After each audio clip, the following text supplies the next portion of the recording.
Hello everyone, welcome back to my channel. This is Vedash and you are watching Canadian Gap.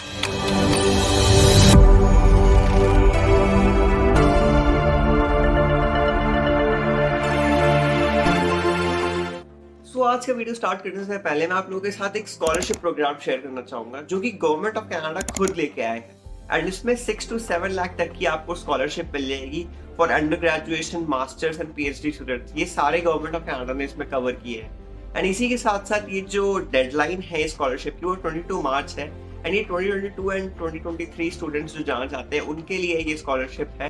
Government of Canada ने कई सारी universities को इसमें add किया है। ये कुछ एग्जाम्पल लिस्ट है यूनिवर्सिटीज की जो इस प्रोग्राम में इनरोल्ड है। अगर आपकी यूनिवर्सिटी भी इनरोल्ड है इस प्रोग्राम में तो आप इसी के थ्रू अपनी स्कॉलरशिप अप्लाई कर सकते हो और अपनी फीस कम देके अपनी पढ़ाई कंप्लीट कर सकते हो।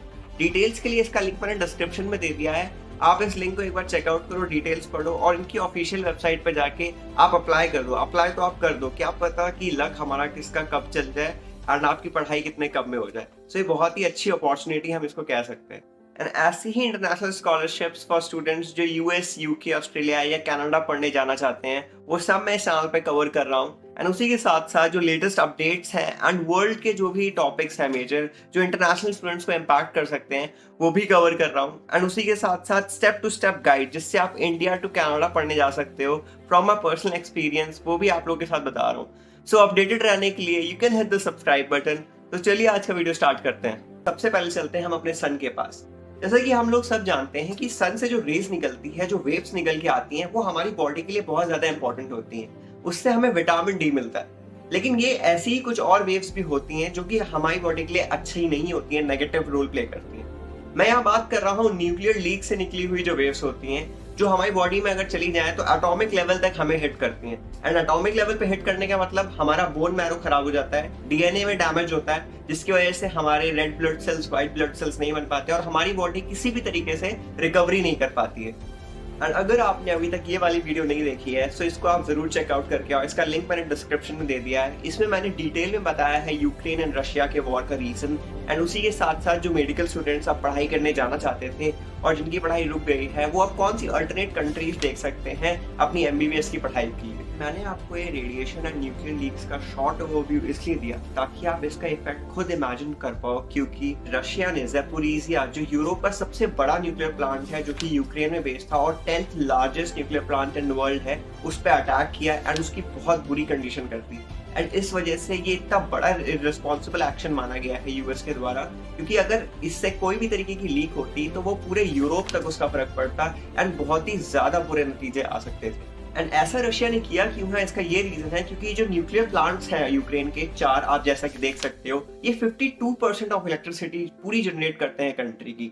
सो अगर किसी एक बड़े मेजर न्यूक्लियर प्लांट को वो अटैक कर लेंगे जिसकी वजह से इतना बड़ा इंपैक्ट आएगा इन टर्म्स ऑफ इलेक्ट्रिसिटी पूरी कंट्री पे, जो एक तरीके से रशिया की जीत में कंसीडर वो कर रहे हैं। तो ये बहुत ही ज्यादा नॉन ह्यूमन एक्ट माना जा सकता है। एंड ऐसी ही कुछ न्यूज आई है जिसमें रशिया ने जब अटैक किया यूक्रेन पे तो शर्नोबिल न्यूक्लियर पावर प्लांट एक और है जो कि वर्किंग में तो नहीं है लेकिन उसके अंदर बहुत ज्यादा न्यूक्लियर मटेरियल स्टोर्ड है और वो न्यूक्लियर मटेरियल को स्टोर रखने के लिए कूलिंग की रिक्वायरमेंट होती है और कूलिंग आती है इलेक्ट्रिसिटी से। और जब ऐसे अटैक्स हो रहे हैं तो वहां से पावर ग्रिड ही कट हो गई जिसकी वजह से वहां पे इलेक्ट्रिसिटी का सप्लाई शर्नोबिल में कट हो गया और बोला जा रहा है कि 48 आवर्स तक ही केवल जो जनरेटर्स वहां पे लगे हैं वो रिस्टोर कर सकते हैं वहां की इलेक्ट्रिसिटी को। और सोचो अगर 48 आवर्स के बाद नहीं होता है तो वहां से न्यूक्लियर लीक्स होने के चांसेस हैं। कुछ लोग इस पे बोल रहे हैं कि शायद वहां की लाइंस, इलेक्ट्रिसिटी की लाइंस को रिकवर कर दिया जाएगा एंड कुछ बोल रहे हैं कि वो इतनी बुरी तरीके से डैमेज हो रखी हैं कि उनको रिकवर करना is very big task. And let me tell you कि ये एक कंट्री अगर दूसरी कंट्री के न्यूक्लियर पावर प्लांट्स पे अटैक करती है तो वो जेनेवा कन्वेंशन के अगेंस्ट होता है और एक ये बहुत ही बड़ा वॉर क्राइम माना जाता है। तो जैसा रशिया यूक्रेन पे कर रही है एंड इसी के साथ साथ यूक्रेन के फॉरेन मिनिस्टर ने बोला है कि रशिया को कि वो सीज फायर करे, फायरिंग बंद करे ताकि वो इस पर्टिकुलर इलेक्ट्रिसिटी सप्लाई को रिपेयर कर पाए एंड बहुतों की लाइफ सेव हो सके इसकी वजह से इन लॉन्ग टर्म हमारी। सो अब बात करते हैं फूड इम्पैक्ट पे जो ग्लोबली फर्क आया है। सबसे पहले तो यूएस ऑफिशियल्स ने ये बोला है कि यूक्रेन में केवल 10 to 14 डेज का ही खाना केवल बचा है एंड उसके बाद वहां पे रहना भी बहुत ज्यादा डिफिकल्ट हो जाएगा क्योंकि जब खाना ही नहीं होगा तो लोग खाएंगे क्या एंड कितना ज्यादा डिफिकल्ट हो जाएगा, आप इमेजिन कर सकते हो इस चीज को। एंड उसी के साथ साथ अब रशिया ने बैन कर दिए हैं कई सारी चीजें, जिसमें उसने इंक्लूड किया है कि अब वो एक्सपोर्ट नहीं करेगा टेलीकॉम्स को, medical, vehicle, agriculture, electrical equipments and also timber भी अब एक्सपोर्ट नहीं करेगा रशिया। जो ये रिप्लाई है सैंक्शंस का जो वेस्टर्न कंट्रीज ने रशिया में लगाया। और मिनिस्ट्री ऑफ रशिया ये कहती है कि ये बहुत ही लॉजिकली टेकन डिसीजन है, ये एक डिसीजन है जो अनफ्रेंडली एक्शंस के रिटर्न में दे रही है रशिया उन कंट्रीज को जिन्होंने उस पर सैंक्शंस लगाए हैं। सो ये तो वही हो रहा है कि आप पहले गलत काम कर रहे हो और आपको गलत काम में टोका जा रहा है, सो आप और गलत काम कर रहे हो, जो कि किसी भी तरीके से कोई सही काम की तरफ आपको नहीं ले जा रहा है। ये बहुत ही ज्यादा अलग तरीके का डिसीजन ले रही है रशिया कंट्री। एंड उसके साथ ही साथ यूएस ने बैन लगाया है रशियन ऑयल पे एंड नेचुरल गैस के इंपोर्ट पे, जो कि बहुत ही बड़ा बैन है, जिसकी वजह से अब पूरे all across the world oil का प्राइस महंगा होगा। एंड उसके क्योंकि एक्सपोर्ट्स में ज्यादा प्राइस लगेगा तो ऑयल का प्राइस हाई होगा। एंड उसी के साथ साथ इन्फ्लेशन आएगा। एंड अंडर डेवलप्ड कंट्रीज जो थी, जो डेवलपमेंट में अपना पैसा लगा रही थी, अब उनको अपना पैसा लगाना पड़ेगा इन सब चीजों को कवर करने के लिए। एंड इन्फ्लेशन के पॉइंट से ही देखा जाए तो सनफ्लावर ऑयल जो है उसको यूक्रेन 46% प्रोड्यूस करता है पूरे वर्ल्ड के लिए, एंड उसके बाद 23% रशिया प्रोड्यूस करता है पूरे वर्ल्ड के लिए। तो अगर ऐसा ही चलता रहा वॉर, तो सोचो कितना बड़ा इम्पैक्ट आएगा इस प्रोडक्शन पे। ऑयल का प्राइस कितना ज्यादा हाई चला जाएगा, क्योंकि अमाउंट तो उतना ही रिक्वायर्ड होगा लेकिन उसकी क्वांटिटी कम हो जाएगी। क्वांटिटी कम होगी सो वो बहुत ही ज्यादा रेयर चीजों में आने लग जाएगा, एंड रेयर चीजों का हम सब जानते हैं प्राइस हाई होता है। सो अब समझने का ट्राई करते हैं कि सनफ्लावर ऑयल का प्रोडक्शन कम होने से महंगाई कैसे बढ़ सकती है। क्योंकि सनफ्लावर ऑयल का प्रोडक्शन कम होगा, सो जब कंट्रीज जो सनफ्लावर ऑयल प्रोड्यूस करेंगी उसको एक्सपोर्ट करेगी, और कुछ कंट्रीज लाइक इंडिया जब उसको इंपोर्ट करेगी, सो वो उसको महंगे प्राइस में इंपोर्ट करेगी।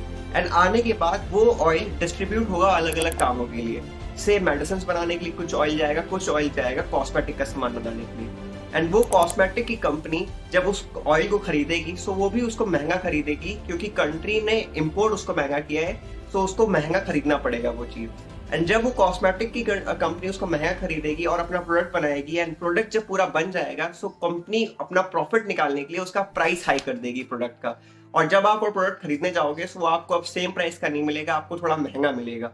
इसी तरीके से इन्फ्लेशन काम करता है, एंड महंगाई इसी तरीके से बढ़ती है। जब एक पर्टिकुलर छोटी चीज में चेंज आता है एंड उसका प्राइस बढ़ता है, तो पूरी सिस्टम का प्राइस बढ़ जाता है। एंड इसी के साथ साथ मैं आप लोगों के साथ इस वॉर का एक और रूट कॉज शेयर करना चाहूंगा, विच इज ब्लैक सी। अगर आप ब्लैक सी को देखो इसमें सेंटर में, सो ये 6 कंट्रीज के साथ अपने बॉर्डर शेयर करता है, जिसमें आती है Ukraine, Russia, Georgia, Turkey, Bulgaria and Romania. So Romania, Bulgaria and Turkey जो है वो तो नाटो का पार्ट है, और यूक्रेन नाटो का पार्ट होना चाहता था। सो रशिया का ये मानना है कि अगर यूक्रेन भी नाटो का पार्ट हो जाता, सो उसका इस सी से बहुत ज्यादा कनेक्शन टूट जाता एंड बहुत ज्यादा रिस्ट्रिक्शंस आ जाते, जिसकी वजह से उसकी ट्रेडिंग में भी बहुत ज्यादा इम्पैक्ट पड़ता। एंड ब्लैक सी जो है वो एशिया एंड यूरोप का एक क्रॉस रोड है जो इसको कनेक्ट करती है। And Russia crude oil, steel, agriculture and जैसे बहुत सारी चीजें इसके थ्रू रेगुलर बेसिस पे इम्पोर्ट एक्सपोर्ट करवाता है।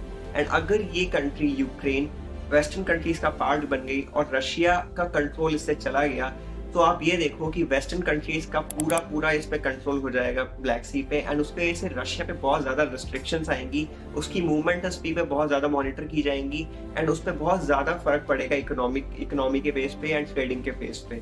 तो ये सब चीजें ना हो इसलिए भी माना जा रहा है कि रशिया यूक्रेन पे अटैक कर रही है, एंड उसको नाटो एंड यूरोपियन यूनियन का हिस्सा ना बन पाए, ये पूरा ट्राई कर रही है। ऑल्दो बहुत सारी नेगेटिव न्यूज निकल के आ रही है इस वॉर के दौरान, बट हमारे पास कुछ पॉजिटिव न्यूज भी है, जिसमें यूक्रेन के रेफ्यूजीज की हेल्प करने के लिए बहुत सारी कंट्रीज निकल के आई। आप जैसा देख सकते हो इसमें ग्लोबली जितनी कंट्रीज हेल्प करने के लिए अग्रीड है वो मेंशन है। कुछ कंट्रीज वीजा रिक्वायरमेंट मांग रही हैं, कुछ नहीं मांग रही, एंड कुछ इलेक्ट्रॉनिक वीजा रिक्वायरमेंट मांग रही हैं, बट वो अपनी कंट्री में यूक्रेन के रेफ्यूजीज को स्पेस देने के लिए एग्रीड है। आप ये भी देख सकते हो कि यूक्रेन के कनेक्टेड जितने भी बॉर्डर्स वाली कंट्रीज हैं उनमें कितने लार्ज नंबर में लोग जाके बस रहे हैं। एंड उसी के साथ साथ कनाडा के प्राइम मिनिस्टर ने बोला है कि वीजा रिक्वायरमेंट का प्रोसेस वो हटा देंगे, जल्दी ही उसको एलिमिनेट किया जाएगा, एंड उसकी जगह वो fast and safe way approve कर रहे हैं, जिसकी वजह से यूक्रेन के लोग वहाँ कनाडा आके बस सकें और वहाँ पे इस टाइम को काट सकें ईजिली।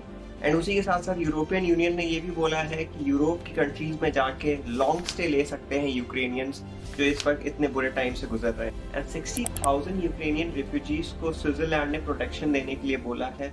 तो ये सब चीज़ें देखते हुए ऑल इन वन हम कंक्लूड कर सकते हैं कि हमारा वर्ल्ड एक बहुत ही ज़्यादा वेल कनेक्टेड सिस्टम है, जिसमें हम एक दूसरे से सपोर्ट एक्सपेक्ट कर सकते हैं, इवन हमारे पास कुछ इवल पावर्स आके हमें डिस्ट्रॉय करने का ट्राई करें तो भी। तो यही एंड करते हैं इस वीडियो को। आई होप आप लोग को ये वीडियो हेल्पफुल एंड इन्फॉर्मेटिव लगा हो, एंड ऐसी ही इन्फॉर्मेटिव वीडियोस के लिए do hit that subscribe button. इससे मुझे बहुत मोटिवेशन मिलता है एंड और वीडियोस और अच्छा कंटेंट रिसर्च करने का मन करता है। तो तब तक के लिए take care, stay tuned and see you soon in my next video. Thank you.